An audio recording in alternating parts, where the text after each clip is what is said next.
오늘 설교 제목은 하나님께 영광을 돌린다. 그 말할 때 그 돌린다고 하는 것은 무슨 뜻인가 하는 것은요. 하나님께 영광을 돌린다. 하나님께 영광을 돌리자 이러면서 이제 어떤 교회들은 막 하늘로 이렇게 박수를 막 쳐요. 하나님 앞에 영광을 돌립니다. 뭐 어떤 교회는 그렇게 하는 걸 봤어요. 그 하나님이 영광을 받으시는 것일까 생각해 보게 돼요. 이제 하나님 앞에 영광을 돌린다 그럴 때 그 영광을 돌리는 것이 무엇인가, 어떤 행위가, 어떤 일들이 하나님 앞에 영광을 돌리는 것인가. 우리가 이제 하나님 앞에 영광을 돌리는 삶을 사는 것이 기독신자의 참 행복이고 기본이라 그렇게 말할 수 있겠어요. 이제 소요리 문답이라고 이제 성경을 가지고 원리를 이렇게 추려서 몇 가지 이렇게 원리를 가르친 책이 있어요. 이제 적은 것은 소요리, 큰 것은 대요리라고 해서 대소요리 문답이라고 표현해요. 이제 소요리 문답의 1번 문제가 이제 여러분 설교 이야기에 썼는데 사람의 제일 되는 목적이 무엇입니까? 하는 것이 1번 문제예요. 문답이기 때문에 답이 나와 있는데 사람의 제일 된 목적은 하나님을 영화롭게 하는 것과 그를 영원토록 즐거워하는 것입니다. 이제 사람의 제일 되는 목적이 하나님을 영화롭게 하는 것이다. 영화롭게 한다는 것은 이제 영광에서 나온 단어인데 하나님 앞에 영광을 돌리는 것입니다. 아주 간단한 표현으로는 하나님 앞에 예배 드리는 것이에요. 예배 드리는 것이 하나님을 영화롭게 하는, 하나님 영광을 돌리는 것입니다. 그리고 그를, 하나님을 영원토록 즐거워하는 것입니다.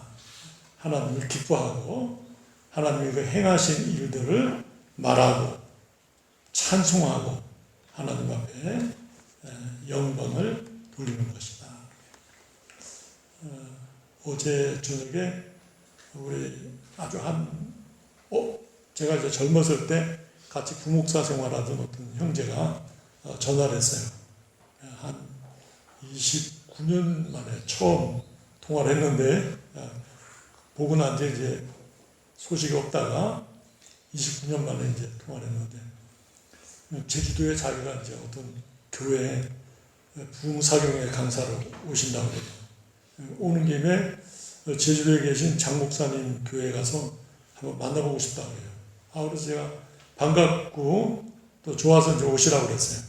내년 1월 달에 모시겠다고 그래요. 자기 형님도 이제 아주 훌륭한 목사님이신데 목사님이 같이 동행해 오셔서 자기는 이제 어느 교회 부흥 강사로 오는데 형님은 이제 훌륭하지만 그 교회 초청을 받은 한 사람이 두 사람, 한 교회가 두 사람을 초청해서 부흥 사경에 오는 경우가 없으니까 형님이 오시는데 형님 목사님이 설교할 수 있는 교회가 있으면 좋겠다고 해서 이제 한번 저에게 이제 접촉하게 됐어요. 이제 좋다고 그랬어요. 훌륭한 목사님이시니까. 전화를 끊고 난 뒤에 제가 혼자 생각해 봤어요. 29년 동안 이분이 나하고 교제가 없었는데 어떤 생활을 했을까 궁금하더라고요. 형님 되는 사람은 제가 만난 적도 없고 본 적도 없기 때문에 물론 그분이 훌륭하다는 말은 들었지만은 정말 훌륭한가, 메시지가 어떤가 전혀 알지를 못했어요. 제가 이제 문자로 형님 되시는 분이 누구신지, 그의 이력이 어떤지, 근황에 활동한 내용이 뭔지 좀 알고 싶다. 그래야 그 사람을 누군지 알 수 있지 않겠어요, 그죠? 그래서 아침에 그렇게 문자 보내더니 쫙 하고 문자가 왔는데, 대단한 사람이세요. 제가 그걸 보고, 참 훌륭하다고 생각이 돼요. 마찬가지로 우리가 하나님에 대해서 하나님이 행하신 일이 무엇인가, 어떤 사람에게 내가 하나님에 대해서 말할 때 그 사람이 너 믿는 하나님은 어떤 분이셔? 그렇게 말하면 하나님이 행하신 일을 우리가 쭉 얘기하게 돼요. 하나님은 천지 만물을 말씀으로 창조하셨어요. 이렇게. 또 범죄한 인류를 하나님께서 물로 홍수로 심판하셨습니다. 노아 홍수 사건이죠. 그 다음에 하나님께서 아브라함을 우상 섬기는 데 가운데서 불러내서 하나님 백성으로 삼으시고 하나님이 약속하셨습니다. 그 자손 가운데 예수 그리스도를 주셔서 인류를 구원하시겠다고 약속하신 분이 내가 믿는 하나님입니다. 하나님께서 그렇게 이스라엘 백성을 애굽에서 출애굽시키신 분도 하나님이십니다. 또 하나님께서 사사기를 통해서 여러 가지 어려운 환경이 있을 때 하나님 백성들이 하나님 앞에 부르짖을 때 하나님이 들으시고 영적 지도자를 세워서 이스라엘을 그 어려운 환난 가운데서 건져주신 하나님이십니다. 열왕기에 보면은 하나님께서 왕들을 세우셔서 하나님 나라를 통치하게 하시고 또 그 왕들이나 백성이 잘못하게 되면 징계하시고 회개하면 하나님께서 회복시켜 주시고 나중에는 이제 아수르와 바벨론에 의해서 유다와 이스라엘이 멸망하게 되는데 그 멸망하게 된 원인은 하나님을 믿지 않고 열국을 의지하고 세상 사람들과 똑같이 우상 숭배하고 하나님 말씀대로 사는 것이 아니라 권력을 가지고 고아와 가부를 착취하고 악한 일을 행하기 때문에 하나님께서 그 백성에게 벌을 내리셔서 아수르와 바벨론에 의해서 멸망을 당했다는 또 이사야나 예레미야 선지자를 통해서 비록 징계를 받아 멸망을 받지만 70년 후에는 하나님이 고레스라는 왕을 통해서 이스라엘을 해방시키시고 본국으로 돌아와서 다시 나라를 세워서 예수 그리스도로 말미암아 신약 시대가 이루어지도록 하나님께서 역사하실 것이라는 것을 약속하시고 그대로 800년 후에 예수 그리스도를 이 땅에 보내셔서 신약 시대를 이루시고 구속을 완성하셔서 하나님의 백성들로 하여금 교회를 세워서 교회 시대가 이루어지게 하신 하나님. 또 이제 구약 창세기부터 사도행전까지의 내용을 제가 대략 한 3분에서 5분 가지고 얘기를 했어요. 그분이 바로 우리 하나님이죠. 이렇게 얘기하는 거죠. 그 하나님이 너하고 무슨 관계가 있어? 그러면 나는 우리 하나님을 내가 어떻게 믿게 되었냐면 하면서 자기의 간증을 하게 되는 거예요. 내가 예수님 믿게 된 내용을 얘기하는 거예요. 내가 어려움을 겪을 때 하나님 앞에 기도했는데 하나님께서 내 기도를 들으시고 내 연약함을 치료하시고 은혜를 주셔서 하나님의 자녀가 됐다 이렇게 말을. 너도 내가 믿는 하나님을 마음에 영접하고 믿으면 하나님의 자녀가 되는데 그렇게 하고 싶지 않니? 하고 이제 물어보거든요. 본인이 나도 그 하나님을 내 하나님으로 믿고 싶어. 이제 복음을 설명해 주는 거예요. 우리가 어떤 죄인인지, 우리의 영적 상태가 어떠한 존재인지를 이야기하는 거예요. 적나라하게. 조금 더 강조한다면 전적으로 부패해서 조금 더 의의가 없다는 사실을 이야기하는 거예요. 많은 사람들이 자기의 그 잘못을 회개도 하지만 고쳐보려고 자해를 해요. 고행을 해요. 자기 몸을 괴롭혀요. 그렇게 하면 거룩한 사람이 될 줄로 생각해요. 세상 사람들의 방법이에요. 그래서 옛날에 어떤 사람들은 높이 탑을 쌓고 그 탑을 기어 올라가서 그 위에 혼자 살면서 음식을 먹지 않고 고행하는 거예요. 뭐 빼짝 마르겠죠. 해골같이. 그렇게 마른다고 죄가 없어지는가? 죄는 하나님과의 영적 관계에서 하나님의 말씀을 어기고 불순종하는 것이거든요. 하나님과의 관계를 회복하는 것이 죄를 용서받는 것인데 내가 나를 굶겨서 물도 먹지 않고 밥도 먹지 않게 해서 빼짝 말른다고 해서 그 죄가 없어진다 이렇게 생각하는 것은 잘못된 생각이죠. 또 내가 많은 돈을 가난한 사람들에게 주기 때문에 그런 선행으로 인해서 나는 죄가 없다 그렇게 말하는 사람들이 있거든요. 그것도 죄를 해결하는 방법이 아니다.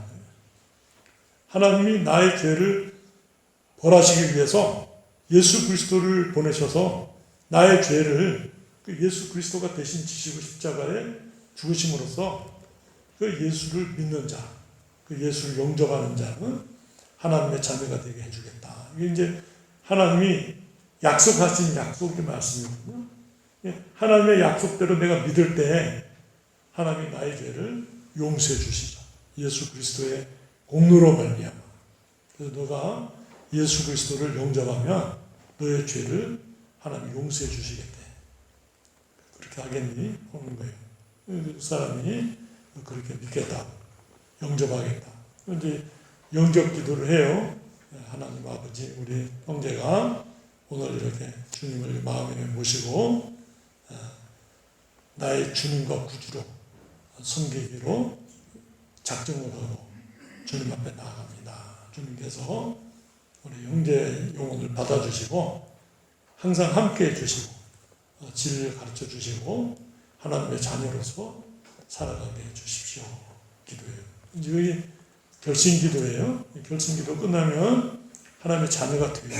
그 사람이 죄를 회개를 했든 안 했든 그 이제 대개는 회개를 하는데 점진적인 성화가 이루어져요.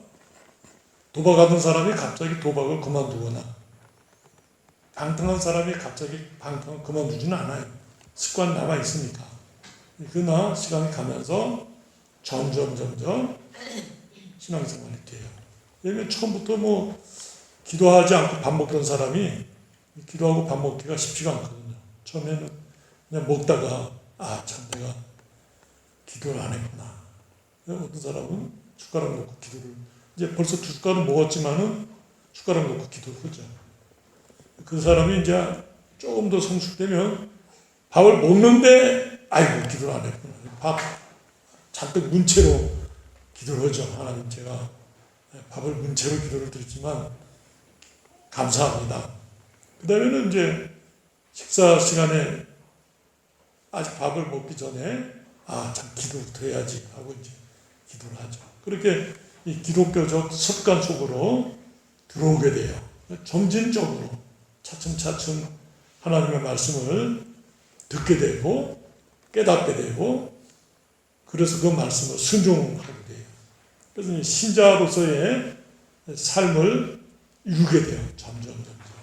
그러면서 내 마음대로 하고자 하는 정욕과 그 욕심과 하나님의 말씀대로 하고자 하는 성령의 역사가 우리 마음속에서 싸워요. 갈라디아서에 보면 싸운다.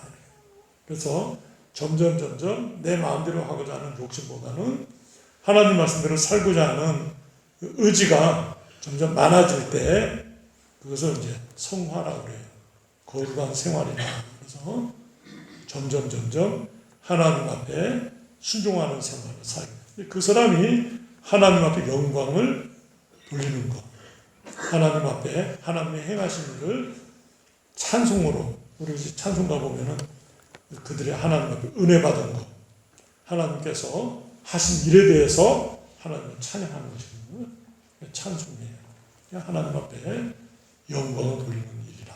또 내가 다른 사람들에게 하나님이 어떤 일을 행하셨는지 하나님을 자랑하는 것. 우리 하나님은 이러이러한 하나님이셔 하고 하나님이 행하신 일을 이야기하고 자랑하는 것도 하나님께 영광을 돌리는 것이다.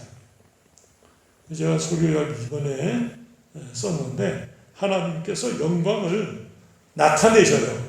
직접 하나님이 자신을 세상 속에 천지 만물을 창조하시면서 그 창조하신 자의 영광을 나타내셔요.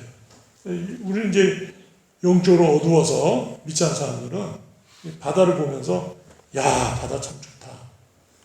해가 질 때, 와, 이렇게 석양이 예쁘다니.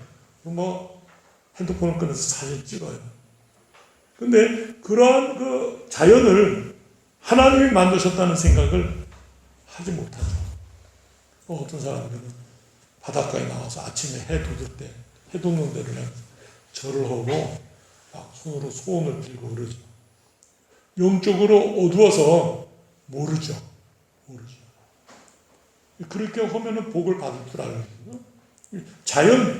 자연인데, 그냥 일반적인 돌인데, 돌이 우리 성경 보면 말을 할 줄 아나요? 들을 줄 아나요?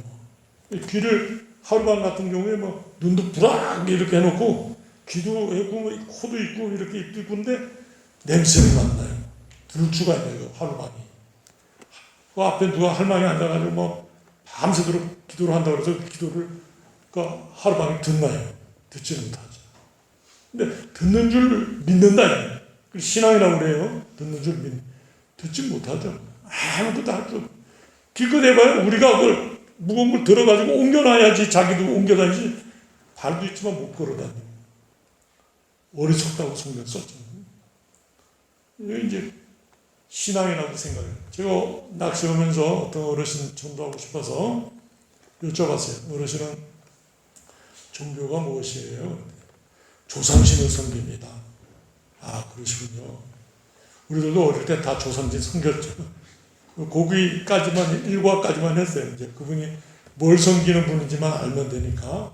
그 다음에 이제 다음번에 얘기할 때 좀 얘기하려고 그래요. 조상이 죽으면 신이 되는가? 우리 아버지가 죽으면 신이 되는가? 개가 죽으면 고양이가 되는가? 다르죠. 개과하고 고양이과는 죽으면 그냥 끝이지. 고양이가 죽어서 개가 되든지, 또 개가 하도 착해서 죽으면 뭐 소가 되든지, 그렇지 않죠. 사람이 죽으면 귀신이 되는가? 그렇지 않죠. 왜냐면 사람은 창조될 때 이 영적 존재로서 하나님이 창조하실 때 천사, 귀신, 악마, 사람, 예수 그리스도 이렇게 영적 존재들이거든요. 그래서 사람이 죽으면 귀신이 되지 못해요. 귀신과 사람은 존재가 달라요.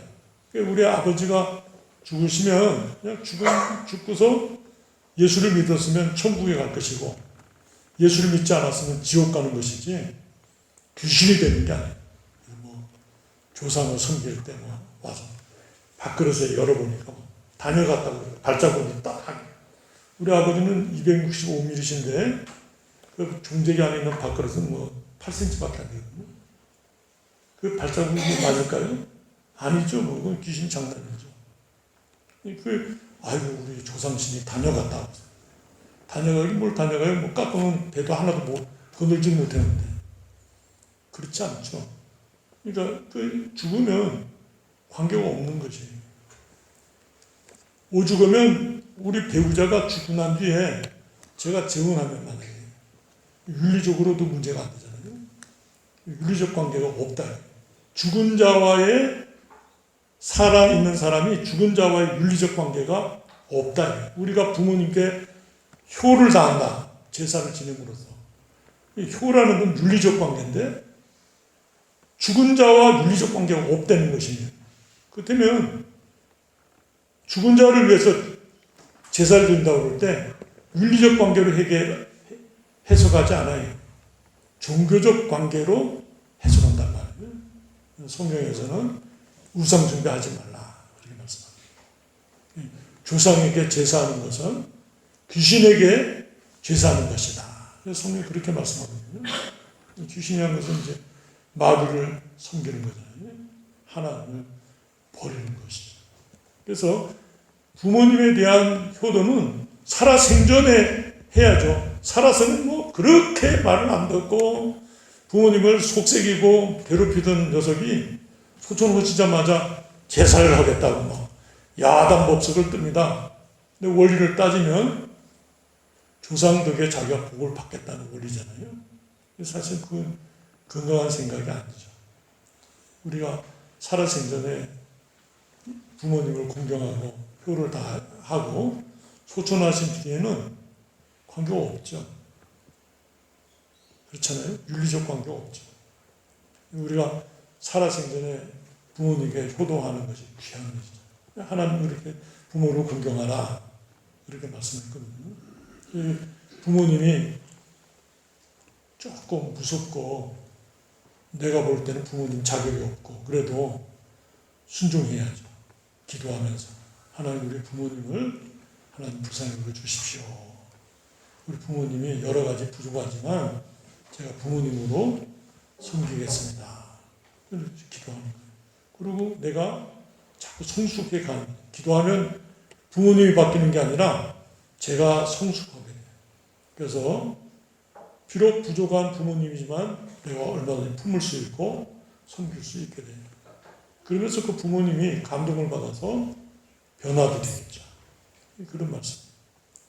그게 하나님을 영화롭게 하는 생활이에요. 내 중심의 삶이 아니라 하나님이 나의 삶의 중심이 되셔서 하나님을 사랑하는 태도로 하나님 앞에 영광을 돌리는 삶으로 다른 사람들에게 영육 간의 유익을 끼치게 된다는 거예요. 오늘 고린도서 10장 23절에서 31절에 있는 말씀도 이제 이 당시에 황제 숭배, 우상 숭배가 고린도 지역에 아주 성황했어요. 그래서 먼저 물건을 받으면 제사를 드린 뒤에 그 제사 음식을 시장에 팔았거든요.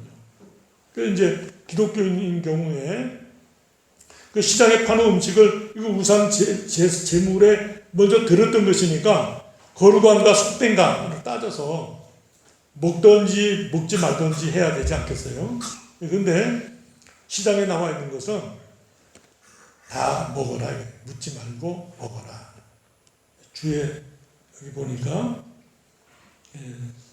26절에 이는 땅과 거기 충만한 것이 주의 것입니다. 우상에게 제물로 드렸든지 또 드리지 않았든지 뭐 어떤 대표적인 것만 드렸겠죠. 나머지는 드리지 않았어요. 그렇지만 시장에 나와 있는 것들은 뭐 문제 삼지 말고 먹어라. 또 누가 우상 제물로 드렸던 떡인데 예전에 이제 제가 개척교회 할 때 어느 교회 집사님 우리 교회 성도님이 자기 시골에 가서 이제 제사 지내고 목사님이 떡을 좋아한다고 그냥 이따만큼 싸가지고 와요. 목사님 이거 제단에 올렸던 건데 목사님 떡 좋아하시니까 가져왔어요.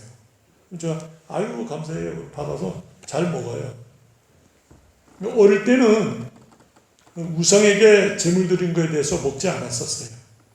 근데 뭐 그 떡이 죄가 있는 것은 아니거든요. 하여튼 그의 양심을 그 성도의 신앙에 위배되지 않는 한 먹어요. 근데 목사님이 우상 제물로 드린 걸 먹으시네 하고 거기에 조금 제가 이렇게 탁 느꼈을 때 이거는 안 좋은데 이런 뉘앙스가 있을 때는 먹지 말라 이거예요. 그 사람의 양심을 위해서 먹지 말라는 말씀. 왜냐하면 이 우상 제물이라는 것은 이제 우상을 드리는 현장에서 그 우상 제물을 먹는 것은 우상을 섬기는 것과 동일시했어요 그 당시에. 근데 이제 여기 말씀을 보니까 28절에 누가 너희에게 이것이 제물이라 말하거든 알게 한 자와 그 양심을 위하여 먹지 말라. 이건 그 사람의 양심을 실족해 할 수가 있겠구나. 그럴 때는 먹지 말아요. 뭐 안 먹어도 되겠다. 또 어떤 때는 뭐 제사 드린 거지만 시장에 나와 있는 거니까 상용화된 것이니까 먹으라. 괜찮다. 이제 한 번은 이제 좀 다른 얘기예요. 진리가 아닌 문제는 이렇게도 할 수 있고 저렇게도 할 수 있는데 하나님께 영광이 되도록 하고 다른 사람의 유익을 위해서 하라. 그 말씀이에요. 한 번은 이제 장례식을 다녀오는데 아주 유명한 이제 서울에서 있은 일이에요. 김포를 지나가는데 한탄강 매운탕이라고 아주 유명한 매기 매운탕집이 있어요.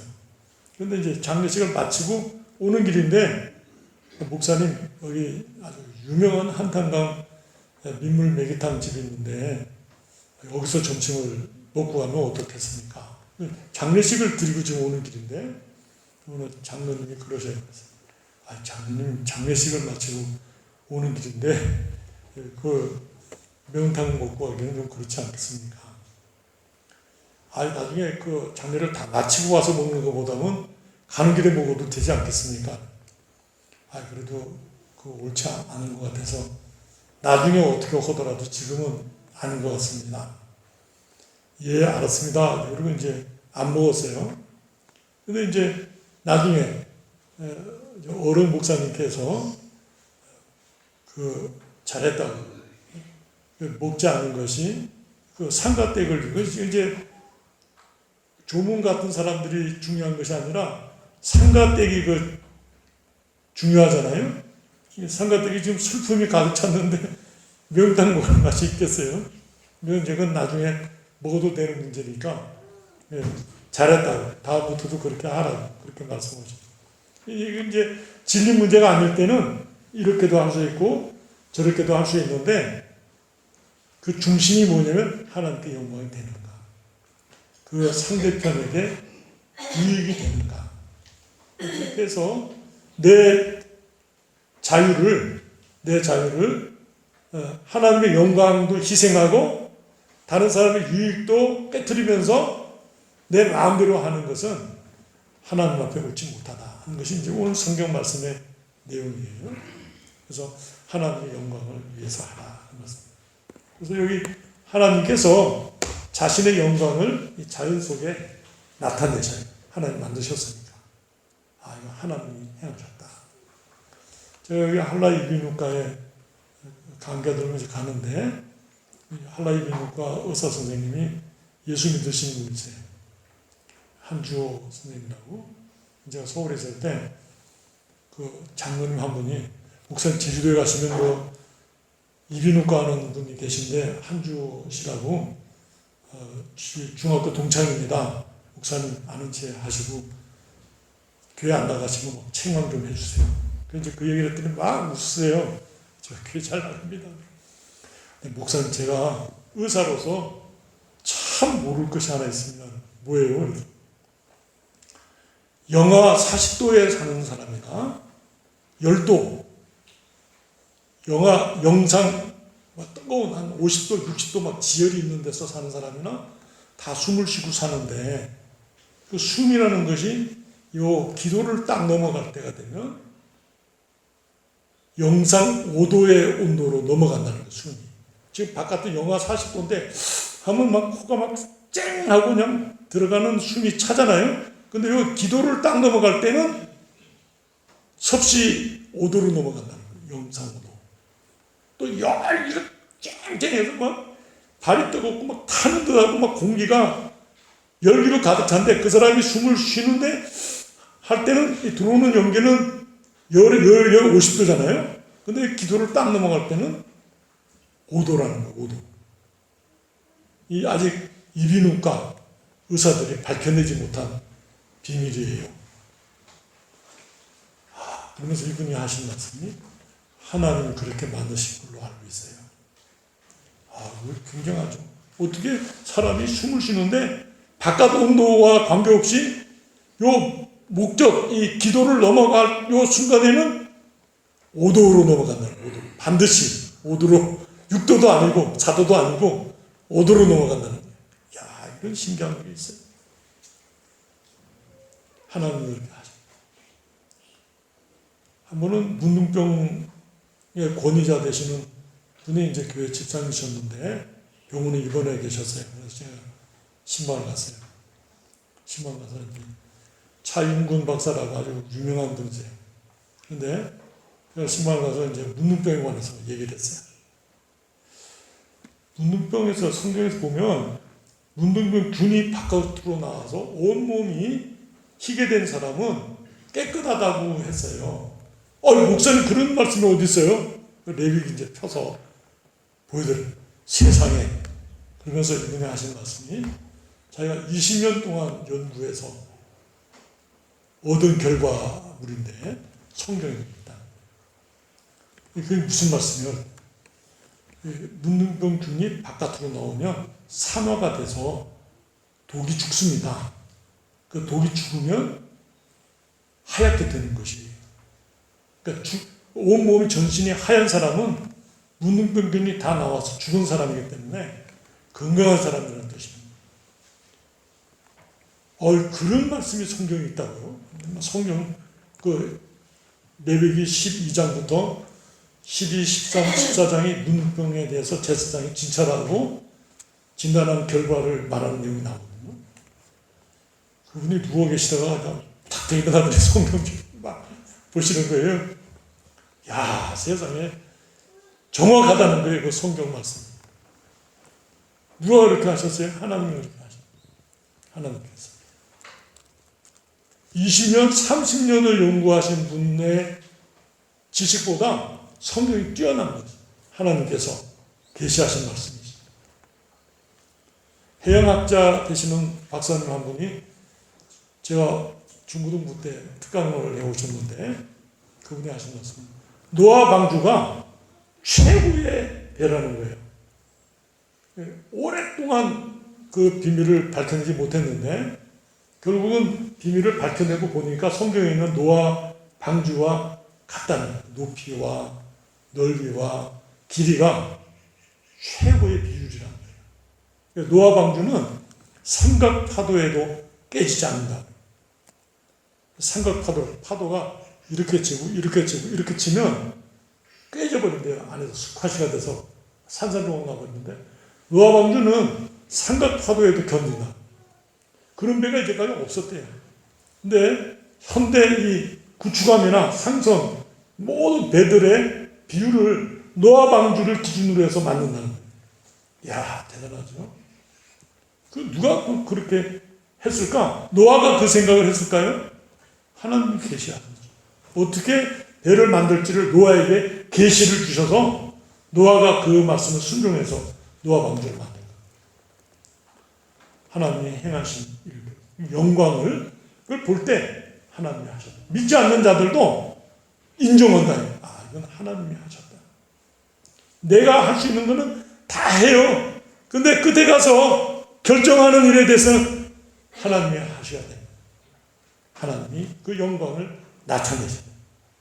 예수 그리스도께서 오셔서 행하실 때 하나님의 영광이 예수 그리스도의 영광으로 나타나셨다. 이렇게 말씀하십니다. 예수님 십자가 죽으실 때 예수를 알지 못하던 백부장이 그 되어진 일을 보고 하나님이신 영광을 보았단 말이에요. 그는 참 하나님의 아들이었다. 고백했다. 이 영광을 보는 거예요. 우리가 자연을 볼 때도 어떤 것을 볼 때 이거 하나님이 만드셨구나. 하나님이 행하셨구나.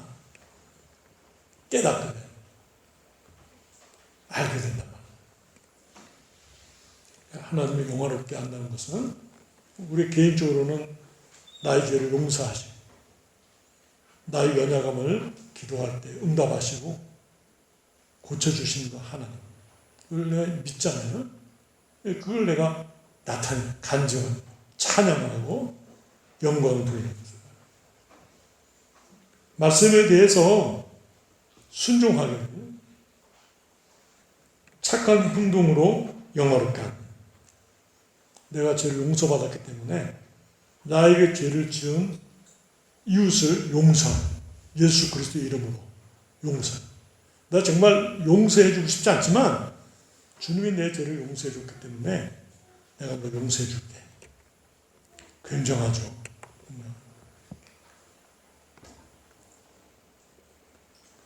5천만 원 모으기가 얼마나 힘든지 몰라요. 그렇잖아요. 적금도 붓고 생활비 속에서 조금씩 줄여서 모으기도 하고 그러잖아요. 제 평생에 5천만 원을 누구에게 꾸어줬는데 한 1, 2년 이자는 받았는데 그다음에 없어져 버렸어요. 목사님 그냥 없었던 것으로 해요. 그거 없었던 것으로 하기가 쉽지 않은 돈인데 못 받았어요. 그 사람은 어떻게 해요? 용서해야죠. 하나님이 내 삶 속에 일용할 양식을 주시고 그 삶으로 채워주시잖아요. 그 은혜 가운데서 내게 빚진 자지만 용서해야죠. 안 갚기만 하면 내가 그냥 따라가면서 또 받겠다. 그렇게 해도 못 갚는데 호해줘야죠. 용서. 그러니까 내가 주님 앞에 용서받은 그 죄의 용서를 다른 사람에게 용서해 주는 거예요. 근데 그 해줄 때 내가 주님께서 내 죄를 용서해 주었기 때문에 내가 당신의 죄를 용서하겠소. 그 사람이 내게도 물론 고맙다고 하지만 당신이 믿는 하나님 앞에 참 고맙소. 그게 하나님께 영광이 되는 거예요. 그게 하나님이 기뻐 받으십니다. 또 한 가지는 이제 우리가 조금 더 나가서 하나님 앞에 내 자신을 바쳐요. 헌신해. 내가 내 마음대로 해보니까 하나도 재미가 없고 만족이 없는 거예요. 내가 이제는 하나님의 사람으로 살기로 하고 작정해서 로마서 12장에 보면 하나님 앞에 나 자신을 산재물로, 산재물이란 거는 원래 재물을 죽여 바치는 건데 생명 있는 죄로 바치네. 하나님의 사람이 되기로 마음에 결심하는 거예요. 순종해요. 그런데 하나님이 그 영광을 헌신할 때 영광을 받으십니다. 하나님 은혜를 주시다. 에스겔서에 다니엘서에 보면 하나님의 말씀을 다른 사람에게 전하지 않으면 그 사람은 그 죄로 인해서 죽지만 전하지 않은 사람에게도 책임이 있다 한 말씀이 에스겔 3장 18절에 있는 말씀이에요. 하나님이 그 죄를 묻겠다. 예를 들면 이제 우리 성경 공부하면 많은 사람이 이런 질문을 해요. 예수님을 믿지 못했던 사람들은 아직 전도가 안 돼가지고 어떻게 돼요? 굉장히 그 질문이 많아요. 예를 들면 우리 신라 시대 때, 고구려 시대 때 사람들은 어떻게 되는 거예요? 어떻게 되겠습니까? 예수 안 믿었으니까 지옥 가겠죠. 근데 그 고구려 시대나 신라 시대 때 안 믿은 사람들의 책임을 다른 사람들이 묻는다면 예수 먼저 믿던 사람들이 왜 선교하지 않았냐 이렇게 이제 책임을 묻는다는 거예요. 누가 우리 옆집에 사는데 예수를 몰라요. 근데 목사님이 옆집에 살면서 한 번도 입 뻥껏 예수를 전하지 않은 거예요. 그 사람이 죽을 때 자기 죄로 인해서 지옥 가겠지만은 하나님께서 장 목사가 전도하지 않은 죄에 대해서 장 목사에게 묻겠다 이거예요. 그런 말씀. 그러니까 우리가 우리 주변에 보면은 제가 평생 살면서 한 200명 정도 이웃을 만난대요. 이웃을 가진다고 그래요. 200명 정도에게 사람에게 전도해야죠. 예수를 믿으십시오. 예수를 하나님을 하나님의 행하신 일을 이야기하는 이런 분이십니다. 하나님 이런 분이십니다. 얘기하는 참 귀하죠. 그 안지호 집사님이 한 번은 저보고 그러세요. 목사님, 물고기는 고통을 모릅니다. 그거 어떻게 아세요? 만약 고통을 알면 고기가 잡혔을 때 이럴 거 아니겠어요? 고기를 잡았을 때 만약 그렇게 소리를 지른다면 우리가 얼마나 깜짝 놀라겠어요. 낚시하다가 고기를 잡았을 때. 고통을 모른다고. 연구할 분야라고 생각해요. 고통이 없을 수가 있을까? 이렇게 이렇게 상처가 나면 아프잖아요, 쓰리고. 근데 이 개나 고양이나 산짐승들은 고통이 있죠. 근데 물고기는 고통이 없다. 신기해요. 안지호 집사님이 저 박사님, 그 분야에 맞다고 신뢰가 가요.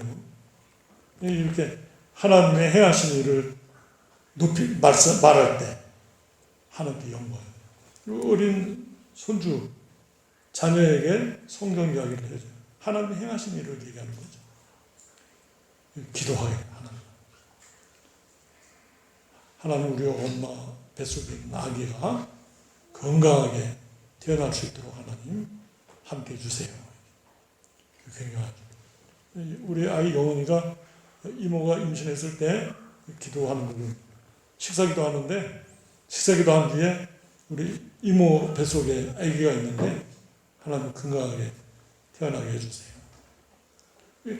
하나님의 행하신 일을 들을 때 그 하나님 앞에 기도할 수 있는 자세가 나오는 거거든요. 그게 하나님 영광입니다.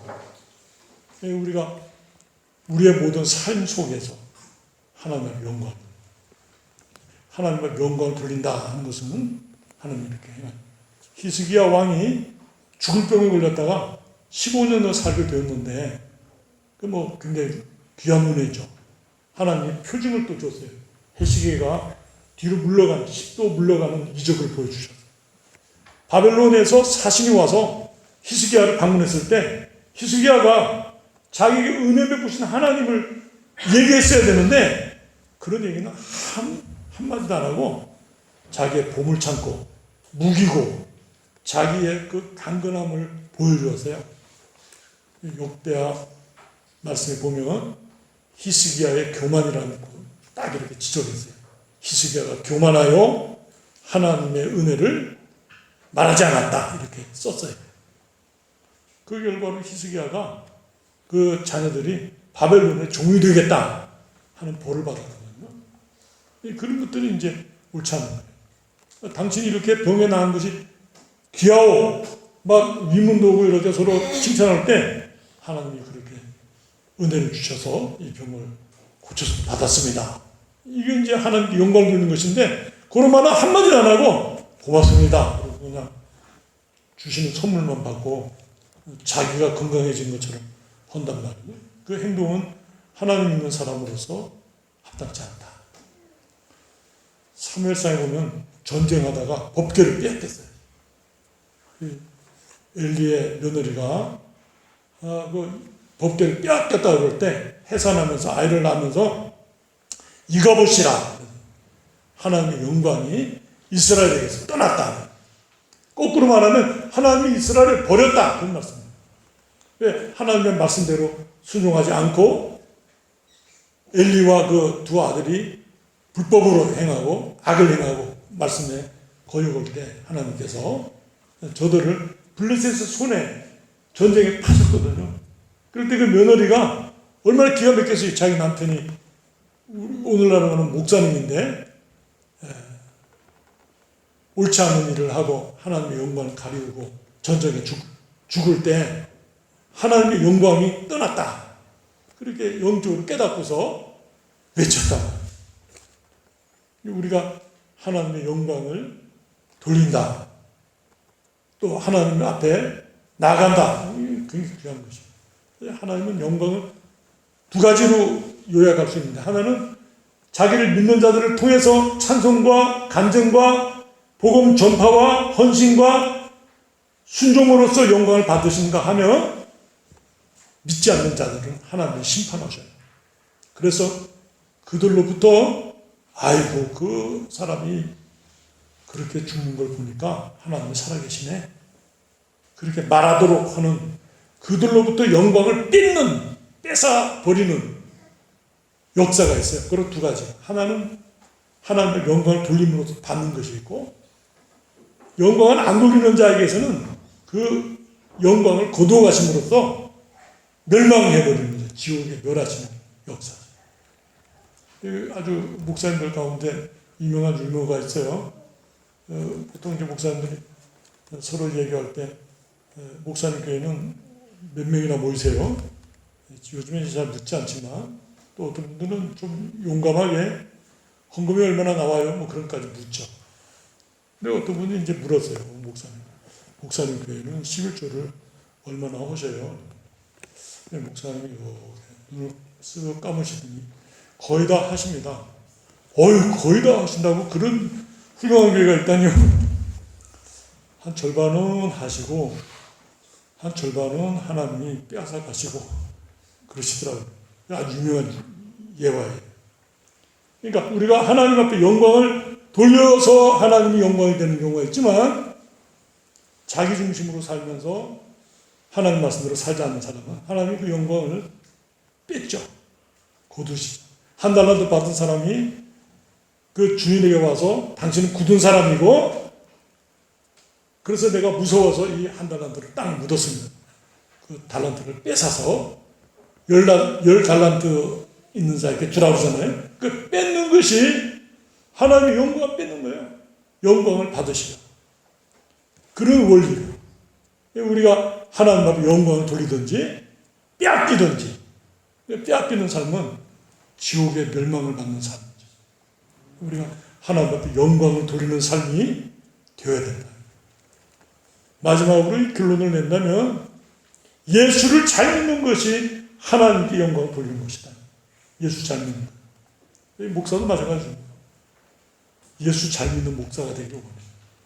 참 하나님을 마음에 모시고 하나님을 사랑하고 무슨 일을 하든지 하나님께 영광이 되고 다른 사람의 유익을 끼치도록 그 영혼이 구원받도록 하나님의 일이 성사되도록 하나님 앞에 영광이 되도록 기도하시겠습니다. 하나님 아버지의 은혜를 감사합니다. 사도 바울이 고린도 교회에 어려운 문제를 가지고 기도하면서 받은 바 하나님의 귀한 은혜를 이렇게 나누는 것을 살펴보았습니다. 우리가 하나님 앞에 영광을 돌린다 하며 건강하고 바른 믿음의 삶을 이루게 하여 주시고 우리들로 말미암아 하나님 앞에 참 아름다운 예배와 하나님을 찬송함과 하나님의 행하신 일을 간증하고 전도하는 일, 이 귀한 일들이 우리의 삶에 풍성하여지도록 함께하여 주시옵소서. 예수 그리스도의 이름으로 기도드리옵나이다. 아멘.